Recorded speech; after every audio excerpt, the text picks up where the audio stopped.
Hey there, and welcome into another episode of the Route 1 Rundown. I'm your host, Steve Gorgie, and if you're hearing my voice right now, you already know.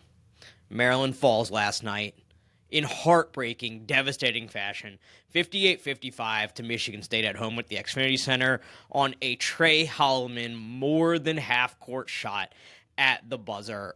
It was brutal. It was devastating. We're going to get into all of that and much, much more. But first, a reminder that if you're listening to this show, but you want to be watching it, you got to go and check us out on the Department of Hoops, a DMV media network. You can find that channel on YouTube. I'm so excited to be a part of the Department of Hoops because if you love local basketball, there's no better place on the internet. Whether you love the Wizards, the Terps, mid-major hoops. There's so much good basketball in this region, and there's no better place to hear talk about it than the Department of Hoops. So make sure you go and check it out. That's youtube.com/@Department of Hoops. Subscribe, like, and consume all that good content as we get closer and closer to March. All right, let's get into it. Maryland falls 58-55 to Michigan State, and I want to start with the emotion of that game because I was in the building last night. I was in Xfinity Center, and the crowd was electric. It was an old school vintage Maryland crowd. The students were great. They were there early. They were standing the whole game. They were allowed the whole game. It was a 6:30 p.m. tip, so the rest of the arena did not fill in till really like almost halftime, which was a little disappointing, but I get it. There's no two ways about it. But it was a vintage Maryland crowd at the end of that game. When Rodney Rice stole that ball and got it to Jacoby Gillespie, I was in my seat screaming at the top of my lungs for a foul because I had no idea they had called a foul and that Jacoby Gillespie was going to be going to the line for 2 free throws with the chance to tie the game because it was so deafening in that place. And I said it in my instant reaction video last night about an hour after the game, but I can't remember in all my years of watching Maryland, of going to sporting events, whether basketball, football, baseball, hockey, you name it, whatever. I can't remember ever being in a building that went from such a fever pitch to deader than dead in an instant, just like that.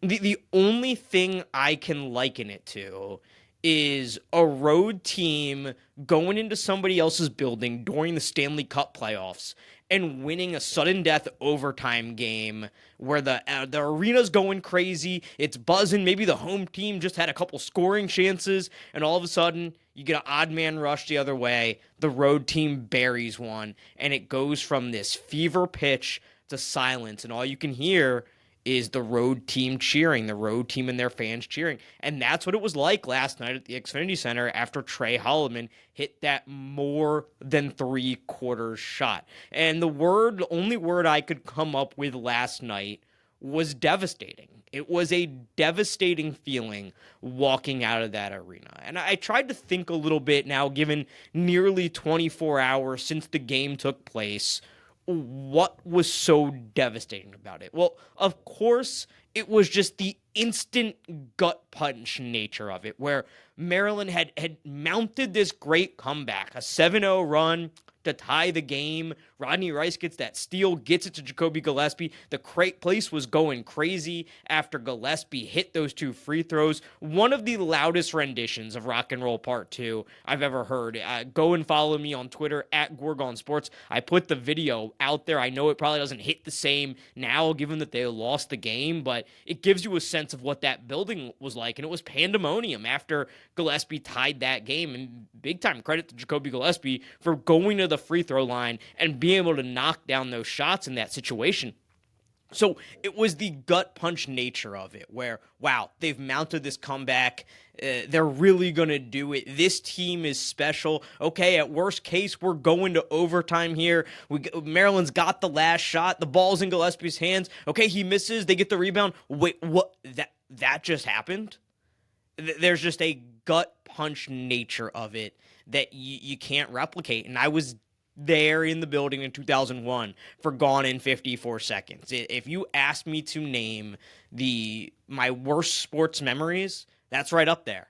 Blowing that 10-point lead to Duke with 54 seconds to go in a game where Maryland seemed like they were not just going to beat Duke, they were going to beat Duke big. And at the time, they had not beaten Duke a lot. It was few and far between when they had beaten Duke up to that point. And lo and behold, they blow that lead. But that felt like more of a slow burn, especially given that game did go to overtime. And you could see it coming, you could feel it coming. This wasn't like that. This was Maryland has mounted this comeback. Everything's going right. Boom, it's gone. So that gut punch nature of it is part of what makes it so devastating. The other thing that I think made that game so devastating, and it's why I continue to use that word when I talk about the emotion walking out of that arena last night, it felt like an existential moment for Maryland basketball. This is the most buzz I can remember around Maryland basketball locally in quite some time, and nationally as well. And I think the obvious comparison is to go back to that 2020 season. I just talked on the most recent episode about the most anticipated games in the post-Gary Williams era, and I had that Michigan State game where game day came to town as number 2 on my list. So certainly there was a lot of buzz around that team. There was a lot of momentum around that team. But I think in the back of a lot of people's minds, including my own, there was a skepticism about the team because of how often over the course of the Mark Turgeon era we had seen Maryland teams collapse down the stretch. How often we had seen teams peak in February and then kind of skid to the finish. The 17 season is the one that most comes to mind. They lose 3 out of 5 to end the year. They lose in the first round of the Big Ten tournament to Northwestern. They lose to Xavier in the first round of the NCAA tournament. I think that was lingering. No matter how good that 2020 team was, that was lingering in the back of a lot of people's minds.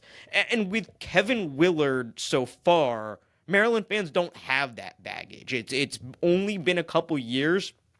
They had a really good first season, overachieved, I think, in a lot of ways, and then a really bad second season. Last year wasn't what anybody wanted. I don't think that's ever an acceptable season to go under 500 at Maryland. Let me make that very clear.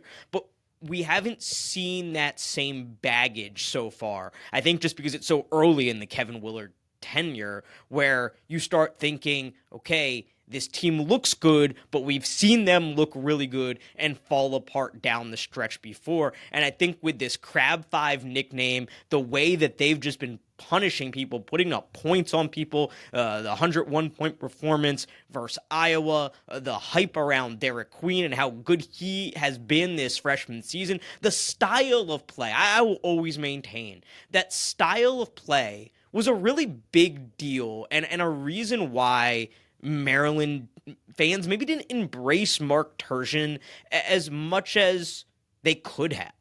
Because there are certain fan bases in certain sports, and I'll compare it to Florida football. Florida football rose to prominence under Steve Spurrier. The fun and gun. They like to air it out. Steve Spurrier always says, yeah, beautiful day to toss the pigskin around. That is Florida football. They are going to chuck the ball around. They're going to be offensive oriented. They are going to score points. And in a very similar fashion, Maryland basketball rose to prominence in a lot of ways under Gary Williams playing a very aggressive, up-tempo, up and down the court style of basketball. For years and years and years, Maryland played at a very high tempo. They would press for a lot of the game. They would force turnovers. They were high flying. They were fun to watch. And that just was not Mark Turgeon's style. That was not the Big Ten style of play, to be perfectly honest. It might have had as much to do with the Big Ten as it did with Mark Turgeon, or at least a combination of the two. And this year with this Maryland team, we are seeing such a different style of play. They are a get up and down the court team. They are fast paced. They shoot the three really well. They can put up 100 points on a given night. They have so many guys who can score. They're uber talented. They're uber skilled. It was a different feeling. So I think it's easy to say, yeah, there hasn't been this much buzz around Maryland since 2020, but I think the buzz around this team over the last week or so had really started to exceed that. It was a slow build. Like, we really didn't see the buzz until the last week or two. But I have felt it since football season ended that there's a lot of excitement locally around this Maryland team. So I think when you think more existentially, that was one of the other reasons that it was so devastating. It felt like a moment that slipped through the collective fingers of the Maryland basketball program, a moment to capitalize on the success of this really fun team. I talked about it with Matt Moderno just a few episodes ago. There is a need in this era of college basketball to captivate people, and captivate people enough that you can get them to fill the building, but more than that, give their money so you can provide enough NIL for the players that Maryland will need to compete at the highest level. And that's what's so enticing about a place like Kentucky, about a place like Arkansas, about a place like Kansas, is you have these rabid fan bases who not only fill the building, but fill the coffers, that are able to fill the piggy bank of the NIL funds enough that they can go out in the transfer portal, and in Kansas's case, get a guy like Hunter Dickinson, a guy who Maryland really coveted when he was transferring from Michigan a couple of seasons ago. So it felt devastating in an existential sense, not because the season is over. There's still 3 games left. We're going to get into that. There's still the Big Ten tournament. There's still the NCAA tournament. There is still a ton this team can accomplish, but it felt like a moment. It felt like a moment for Maryland to capitalize on what's a really exciting team, a really fun team, a team that could capture the imagination of this Maryland fan base and this area. That was the part of why it was such a gut punch. That was why I keep coming back to the word devastating. And then the third and final thing, and it's probably just an obvious one, is the Big Ten championship, regular season title, is now essentially out of reach for Maryland. Maryland's 3 games back of Michigan State with 3 games to play. And they, of course, do not have the tiebreaker. So Maryland cannot get the number 1 seed in the Big Ten tournament. In theory, they could still they could in theory still win a share, because Michigan State could lose out and Michigan could lose all of their games except the Michigan State one. Yes, that is in theory possible. They would also need Wisconsin to drop a game as well. So that is in theory possible, but it is extraordinarily unlikely. And that's the third and final reason that it was so devastating. So I can't remember a moment like that in Xfinity Center. And really the closest moment I can remember to that is in 2010 when Corey Lucius hit that 3-pointer to knock Maryland and Gravis Vasquez out of the NCAA tournament in the second round. Now, once again, a dagger at the hands of Michigan State. That is the closest feeling to this that I can remember. And that was a worse feeling because that ended the season. That ended the career of an all-time Maryland legend in Gravis Vasquez. It ended the season for one of my favorite teams to ever watch. It was a team that was going to play Northern Illinois in the Sweet 16, or Northern Iowa in the Sweet 16. If they had won that game, there was a path there to go to a Final Four. Duke ends up winning the national championship that year. Well, Maryland tied in the regular season for the ACC championship with Duke. They were co-ACC regular season champions that season. Even though it's not really a thing in the ACC, they both finished tied at the top of the ACC standings. They split meetings. Maryland won at home on senior night, one of my fondest memories. Maryland had a path to a Final Four. Maryland might have even had a path to a national championship, but we'll never know. That is, to me, the single most painful loss I've ever taken as a Maryland fan. Worse than Gone in 54 Seconds, worse than the 2001 Final Four and the blown 20-plus point lead to Duke in the Final Four. That is the single worst loss I've ever felt. And I haven't experienced a loss as emotional as that one until last night. And it was gut-wrenching. It was, again, devastating. I'm just going to keep going back to that word, devastating. But on the flip side of things, feeling as emotional about that game as I did is something I haven't truly felt following a Maryland basketball game in a long, long time. And part of it is as you get older, the stuff becomes less important. Look, don't get me wrong. I have so much passion for this. I have an unbelievable amount of passion for this stuff. And I wouldn't be doing this. I wouldn't have made what some people would call a midlife crisis decision to completely switch careers and go into sports media if I did not have a tremendous amount of passion for this stuff. But in my mid-30s, I can shrug off most losses. In my mid-30s, I can come on here and kind of break things down analytically and think about it objectively. And look, I have emotion, but it's not at the forefront of my mind. Last night, walking out of the arena, the emotion of that game was the only thing on my mind. I couldn't think about it analytically. I couldn't think about it objectively. It was just the devastating emotion of losing a game like that, and I truly have not felt that way since Corey Lucius hit that shot in 2010 to knock my favorite all-time Maryland team out of the NCAA tournament, to end the career of one of my favorite all-time Terps, and that's a little bit of what I felt last night. So let's move on and let's actually talk about the game, because there is so much more to talk about just beyond Tre Holloman's half-court buzzer beater. It was an interesting game. There was a lot to talk about from a basketball perspective in that game. And to me, I really felt like this game was lost in just a couple areas. I thought in the second half, Michigan State dominated the Terps on the offensive glass, and the stats bear that out.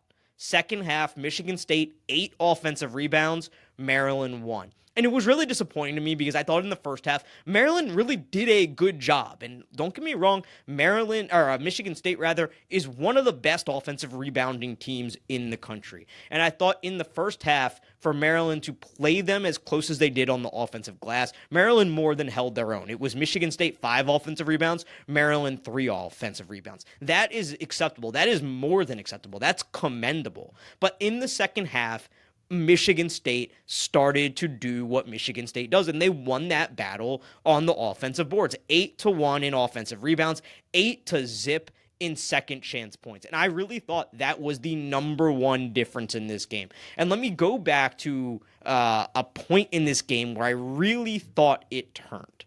It was a 45-43 game with 7:20 to go. Jacoby Gillespie had just gone to the line, made 2 free throws. It was a 2-point game. Michigan State comes down the court. Tre Holloman misses a 3.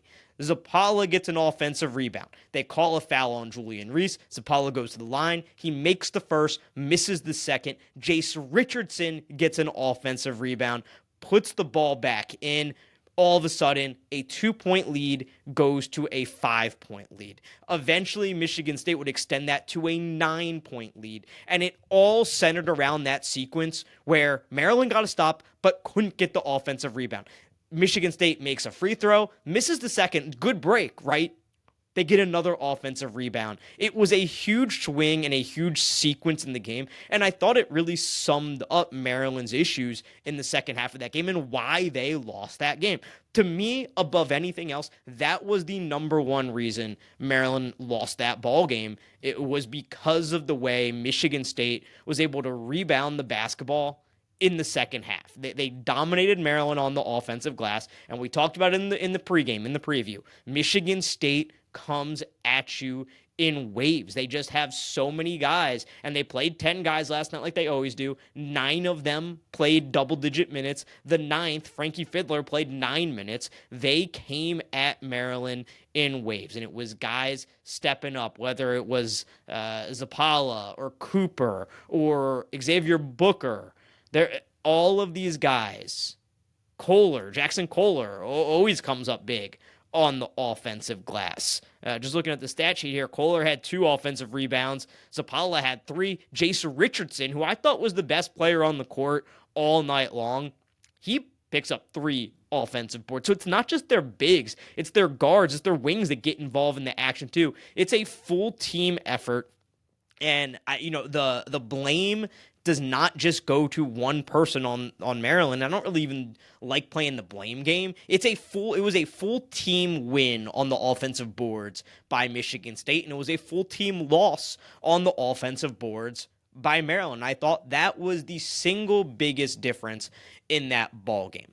The other thing that I take away from that game, I was really impressed by the physical defense that Michigan State played in that game. And I really like, just from a basketball perspective, the hard hedge on Maryland's high pick and roll. And they were going out and attacking Jacoby Gillespie and not giving him space. And we've seen teams like go under screens against him, and he's deadly when teams do that. He can hit it from anywhere. He has almost unlimited range, and he's so good at taking advantage of that. Michigan State did not give him an inch, and he made life. They made life really hard on Jacoby Gillespie. Jacoby Gillespie, in fact, last night did not have a single made field goal in the second half of that game. He went to the free throw line a ton. He made 8 free throws, 8 of 8 in the second half, but he was 0 for 2 from the field, both of them 3-point attempts. He did not have a made field goal in the second half. For the game, he was 2 of 10 from the field, 0 of 6 from beyond the arc, 11 for 11 from the line. I give him a lot of credit for getting to the line the way that he did. I give him a ton of credit for knocking down those free throws. But I thought Michigan State was very physical with Jacoby Gillespie. They were very physical in defending the high ball screen. I thought they were an impressive team physically. And going forward, one of the things I think about when you think about teams that Maryland may not want to run into, it's teams that can get them into a rock fight. It's teams like, let's call it a Tennessee, a Houston, teams that are defense first, defense oriented, teams that want to play a game in the 50s, teams that are extraordinarily physical, and they don't mind playing a game like that. They're comfortable scoring in the 50s. Maryland wants to get up and down the court. Maryland wants to play free-flowing basketball, and Michigan State really didn't allow them to do that last night, and I came away extraordinarily impressed with Michigan State's physicality. I always like to say, like, this is a Maryland show, but I watched the whole Big Ten. You watched the whole Big Ten. You watch college basketball. Maryland doesn't just play mannequins. Maryland, the other team, I always like to say the other team is on scholarship too. And I think you got to give Michigan State a ton of credit, not just for what they did last night, but for going on the road. This is Michigan State's last 4. They won at Illinois, against Purdue at home, at Michigan, and at Maryland. They just won 3 road games against Illinois, Michigan, and Maryland. This team deserves a ton of credit. This team has been playing unbelievable basketball, and it's a team that I really wrote off after they lost 3 of 4 to USC, UCLA, and Indiana. They lost to those 3 teams. They beat Oregon at home in the middle of that, but I was like, okay, this team played an easy schedule to start. They got a tough one coming down the stretch. There is no way they are going to win. In fact, I bet Purdue to win the league. I thought Purdue was the best team in the league, and I thought they were going to run away with it. I did not think Michigan State had a chance, and lo and behold, I was dead wrong, because Michigan State, to beat Michigan and Maryland back-to-back on the road, a lot of teams hope for one win like that in an entire season. Michigan State got that in a week. So unbelievably impressed by the way that Michigan State rebounds, by the way that they play defense. And I'm concerned moving forward. I am concerned moving forward because you are talking about, to get to a Final Four, you have to beat really good teams. I don't care what anybody says, there is no easy path to a Final Four. People all the time talk about, oh, they got a luck box draw. They lucked their way to a Final Four. You don't luck your way to a Final Four. You just don't. There are easier paths than others, but you are still going to have to beat 4 really good teams, 4 winning basketball teams to get to a Final Four. So when you look at the teams Maryland might face, I want to stay away from Houston, who right now is the top number 2 seed in bracket matrix. I want to stay away from Tennessee, who right now is the second number 2 seed in bracket matrix. Michigan State, the third number 2 seed in bracket matrix. That, 2 line is filled with tough physical defensive teams. Another team that comes to mind, St. John's, who's on that 3 line right now, the last 3 seed in bracket matrix. Those are the teams that I'm starting to think could give Maryland a lot of trouble. Now, this could be an unbelievable learning experience for Maryland. It could be an opportunity to say, okay, hey, we haven't seen a team like Michigan State yet this season. How do we adjust to that? How do we react? Because that's what good teams do. That's what great coaching staffs do. They go up against a challenge and they figure out a way to beat it the next time. And that's what we're going to have to watch for Maryland the rest of this season here. The last thing I want to say in terms of what I think went wrong in this game is I felt like this was a game where, as good as the crowd was, there was almost too much emotion in the building. And you saw it in the first half. I think you saw it on with both these teams. First half, Maryland goes to the locker room with a 23-21 lead.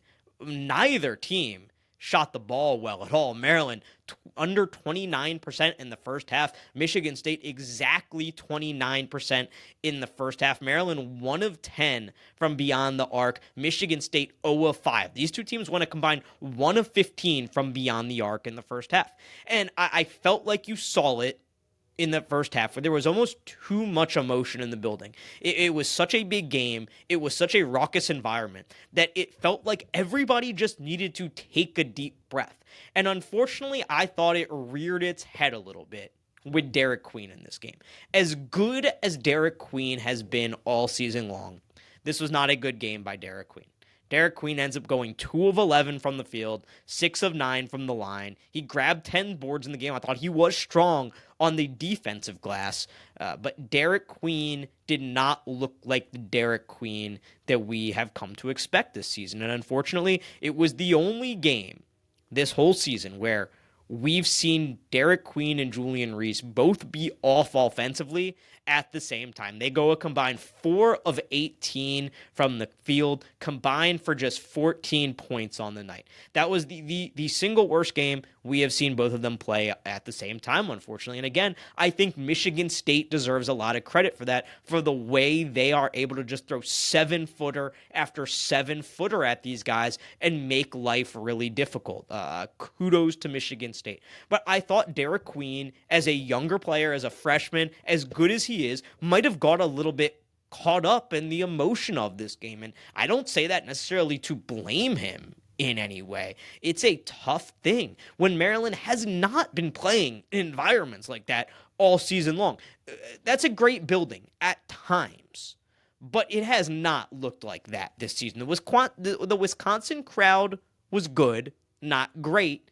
No other games even come close to the level that we saw last night, at least at home at the Xfinity Center. And I thought Derek Queen might have got a little bit caught up in that. And thought Michigan State had a pretty good defensive game plan, for sure, in general. But the way they defended Queen was, I thought they dared him to take some of those outside shots. And before last night, Derek Queen had not attempted a three-pointer since the Indiana game. And that was 6 games ago. He had not attempted a 3-point field goal in 6 games. Last night, he took 2. He took another long 2 with his foot on the line. That was basically a 3. I thought Derek Queen was taking shots last night that he had really gone away from. I thought since that Ohio State game, and really since that Wisconsin game where they had that week-long bye, I thought he had looked like a much different player, a player that had really started to understand, these are the things that I do well. I'm not going to be taken out of my game. And I thought Michigan State did a really good job of taking him a little bit out of his game last night. And I think some of that is because of the emotion of that building, the emotion of that game. And I thought that was something that Maryland struggled with. Again, it could be a good learning moment for the Terps, and hopefully it is. If they want to go where they want to go in the postseason, it's going to have to be a good learning moment. Now, I don't want to make this a completely negative show, because it was a game where Maryland did not play particularly well, and it still took a 60-footer at the buzzer to beat them. So there were a few things that I thought did go right, and one in particular. I thought Maryland had an unbelievable defensive performance last night. Michigan State is by no means the world's greatest offensive team. In fact, they are one of the worst three-point shooting teams in the country, and Maryland knew how to play that. Maryland did a great job of sagging off of them, of clogging the lane, of making them take shots they didn't want to take. They held Michigan State to 0.84 points per possession. The problem is that Maryland was at 0.80 points per possession. Maryland's defense last night was not the problem. I thought on many occasions, Maryland did a great job of defending Michigan State. I thought they did a great job of switching from that man to the matchup zone, back to man defense, causing problems for Michigan State. It was really a masterful job by Kevin Willard and the team on the defensive end, but the problem went back to not being able to hit the offense and hit the boards, not being able to keep Michigan State off the offensive glass, and that is part of defense. But I thought if we're talking about what went well last night, that was something that very much went well. And something that I actually thought was a positive last night too was a lot's been made about the bench and lack of bench scoring, and the bench did not score a single point last night. Deshaun Harris-Smith played 17 minutes in the game. Jordan Geronimo, 10 minutes. Jay Young, 4.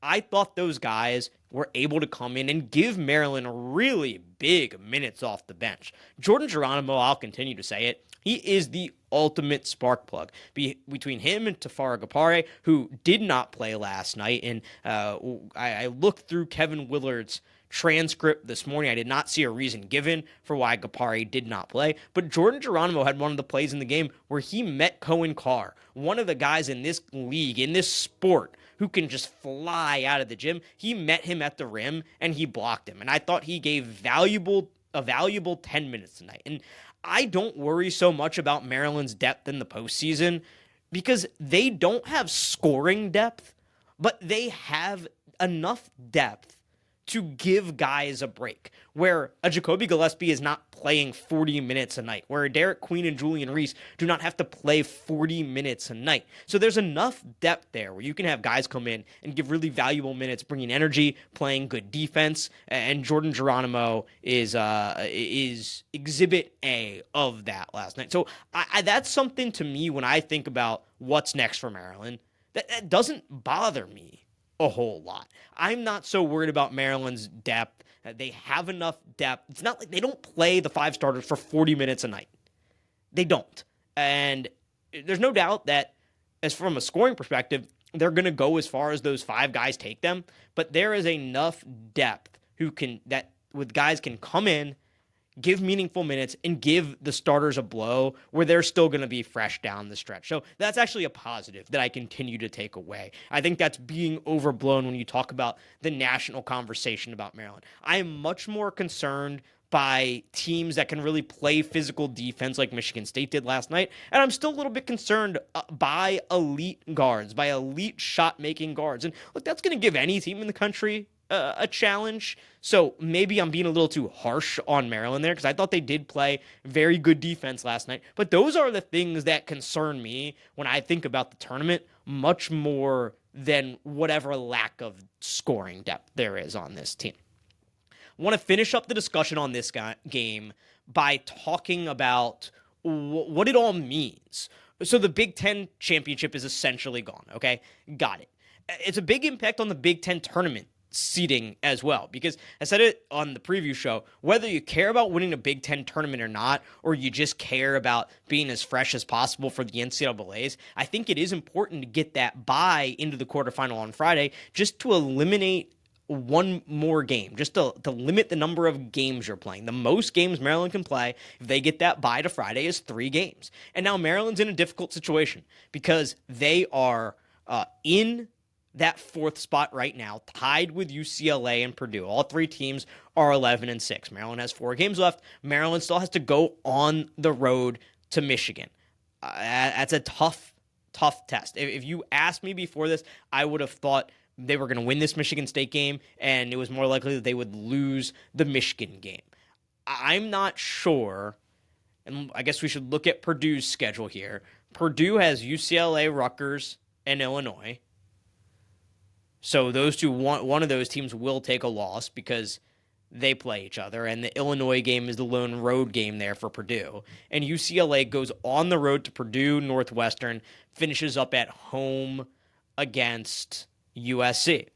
So if Purdue were to beat UCLA at home, it's not a given at this point. Nothing's a given in this league. Nothing's given for a team that's lost 4 in a row. But I would still, if I had to make a prediction, that's what I would guess. And they're able to finish out the season. Maybe they lose to Illinois to end the season. They finish with a 7th loss. If Maryland can find a way to go 2-1 to end the season here, maybe that loss is to Michigan. And look, believe me, we're going to talk about the Penn State game in a second. That's no given. That's no given given Maryland's history. They'd finish with 7 losses, and UCLA, by virtue of that hypothetical loss to Purdue, would have 7 losses, and I think that it's likely they would win out from there. It's looking like it could be a 3-way tie for 4th place, and I don't know in that scenario. Maryland, of course, has a win over UCLA, has a loss to Purdue, but UCLA, I'd imagine, and Purdue and UCLA they have not played yet this year. So I believe Purdue would get that 4 seed that would put Maryland in the 5 hole. And I think that's a big deal. Whether you care about winning the Big Ten tournament or you just care about limiting the number of games Maryland is going to play, I think that is a big deal. So that's an impact of this. And then as far as a seeding impact goes in the NCAA tournament, I think the opportunity to get a 3 seed is pretty much now dead and buried, especially if you think that Maryland is gonna lose to Michigan. They dropped from 13 to 15 in the net. They're now 5-6 in quad 1 games, 6-1 in quad 2 games, and there's some shuffling going on right now in terms of teams, bouncing in and out of those thresholds. Villanova is a team that's at 51. They were at 50. Maryland needs Villanova to be in the top 50 to count as a quad 1 win. Northwestern, I believe, was pretty close to that threshold as well, or maybe I'm incorrect there. Let's see, where's Northwestern at the moment? Northwestern's safely a quad 1 win for Maryland right now. But there's some shuffling. There's some teams on the edges right now. Ohio State is the other one. That Ohio State now 33. Maryland needs them to stay in the top 35 to qualify as a quad 1 win because that was a home game. So there's some shuffling right now, but Maryland 5-6 in quad 1 games. You have that non-conference strength of schedule that I think is going to continue to be a hindrance. And I thought Maryland's shot at a 5 seed was to finish 4-0 with wins over Michigan and Michigan State. I'm thinking that's pretty unlikely at the moment.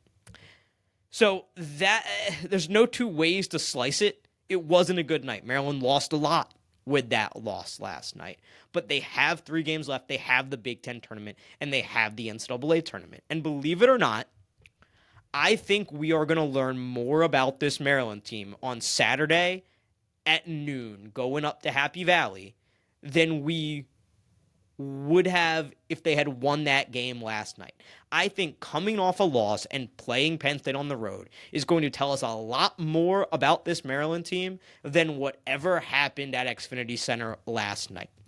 I say that in large part because that is a moment where you show you can get off the mat. I talked a lot before Christmas when Maryland went up to Brooklyn and beat a really bad Syracuse team a few days before Christmas, and I said they brought their own juice. It was a bring your own juice game for Maryland, and they brought their own juice. This is going to be a bring your own juice game for Maryland because Penn State right now is 15-14, 5-13 in the league. They're a half game ahead of Washington for last place in the league. Washington 4-13, Penn State 5-13. Penn State has lost a ton of games this season. They have won 2 of their last 3, but Penn State is not a good basketball team. And yes, it is senior night for them, but look, there is not going to be a lot of juice in that building. There's not going to be a lot of energy in that building. There rarely ever is. But Maryland, this has been a house of horrors for Maryland. Since Maryland joined the conference, the Terps are 1-7 in Happy Valley. The last time Maryland won in Happy Valley was 2015. On that day, Des Wells scored 22 points. Maryland has lost 7 games in a row at Penn State, and that's what they have to go and do next. And look, I truly, truly believe that kind of stuff matters, especially in college sports. I think it matters to the guys like Julian Reese, who have been there for a bunch of losses in Happy Valley. I think he's been there for 2 losses. I don't think, let's see, 22, 23, 24, 25. Yeah, Julian Reese has been on the team for the last 2 losses in Happy Valley, including a game in 2023 to end the regular season that was crucial for Maryland and their Big Ten tournament seeding. It was a game that they lost at the buzzer. It was a game where just Maryland just needed to collect a defensive rebound to win the game, and Penn State was able to beat them, and that was a good Penn State team. That was a Penn State team that made the NCAA tournament, but that was the year where Purdue was the very clear best team in the conference, and then you had like 7 teams vying for that number 2 spot, and that season, Purdue won the league at 15-5. Indiana Northwestern tied for second at 12-8. Michigan State was 11-8. I can't remember what the scenario is, why they didn't play the full 20-game season that year, but I do have a vague recollection of this. There was a game against Minnesota, I think, that was canceled that didn't end up being played, if memory serves.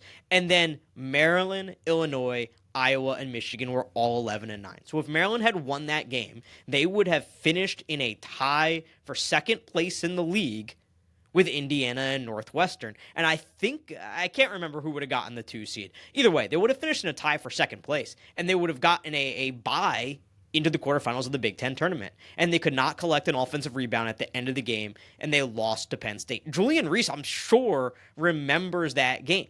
And this is going to be a moment for Maryland where they have not had success in this building. They are playing a team that is one of the worst in the Big Ten by record. They are one of the worst in the Big Ten by any metric that you want to throw out there. The computers like them a lot more than Minnesota and Washington, but this is just a team that flat out has lost a ton of basketball games. And Maryland has to go into a place where they haven't won a game since 2015. Coming off the most devastating loss of the season. How many times have I used that word devastating today? And they have to pick themselves up and win a basketball game. And if Maryland can do it, I think that is going to tell us a lot about this basketball team. I think it's going to be a very encouraging, very positive sign for this team. And something Maryland has done very well all season long is beat teams that it's supposed to beat. The lone exception, probably at Washington. Definitely at Washington. That's a game they should have won. They did not play well. They lost that game. Even at Northwestern, that game's a toss-up. I mean, Northwestern still had Brooks Barnheiser at the time. He was healthy. It was on the road. I think Maryland is the better team than them, but you can even understand losing that game. And by the way, Maryland has now been victim to 3 buzzer beaters. Their last 3 losses have all been buzzer beaters. Northwestern wasn't a buzzer beater. Fine. Let's say they've been victim to game-winning shots in the last 10 seconds of the game. Brooks Barnheiser, Bruce Thornton, and now Tre Holloman last night. Those are the Maryland's last 3 losses. That's how close they are. Could you imagine if instead of being 11-6 right now in the league, Maryland was 14-3 in the league because those balls had bounced the right way? I mean, that is entirely within the realm of possibility. So just keep that in mind when you're thinking about this Maryland team. But my point remains, we are going to find out a lot about this Maryland team going to Happy Valley this weekend. If they come out energized, if they bring their own juice, if they look like the Maryland team that we've seen for the last, 10 games or so, then that's going to be a very good sign for the culture of this team, for the way this team was able to rebound, and I think for what they can do in the NCAA tournament.